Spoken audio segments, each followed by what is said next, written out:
৫-৬ জন মানুষ মিলেও সামাল দেওয়া কঠিন বিশাল আকৃতির এই ষাঁড়টিকে প্রবাস ফেরত ফারুক সর্দারের বাড়িতে দেখা মিলবে এই ষাঁড়টির। ধবধবে সাদা রঙের প্রায় ৪০ মণ ওজনের ষাঁড়টির নামও রাখা হয়েছে সাদা সুলতান।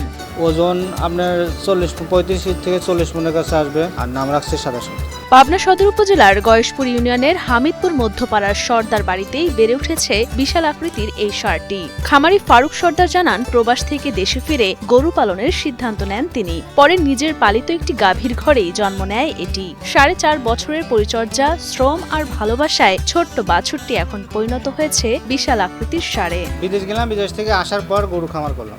খামার করার পর নিজের গাভী ছিল, বীজ দিলাম ডাক্তার থেকে, ভালো বীজ দিতে দিতে আমার ভালো জাতের একটা এরকম বাছুর আসলো। তখন আমি গরু কোলে দুধ খাওয়াতে, ছোটোবেলার থেকে দুধ দেন আপনার ৮ মাস পর্যন্ত একটা না দুধ খাওয়াই। দুধ খাওয়ানোর পর বাছুর বড় হওয়ার জন্য তখন এসে আমি চিন্তা করলাম আমি বড় একটা গরু বানাবো।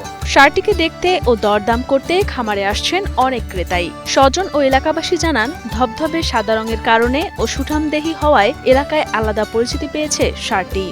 গরুর বিষয় মনে করেন যে আমার চাচতো ভাই বিদেশ থাকতো, এসে গরুর খামার করলো, করার পরে এর বাড়িরই বাছুর মনে করেন যে ও লালন পালন করছে, বড় মানের বাছুর দেখছে, ও দীর্ঘদিন পোষেছে, ৪.৫ বছর হলো পোষেছে। এই গরুটা পুষিয়ে এত দূর হয়, যদি মোটামুটি ন্যায্য মূল্য পায়, সঠিক মূল্য পালি পরে বিক্রি করে দিবি।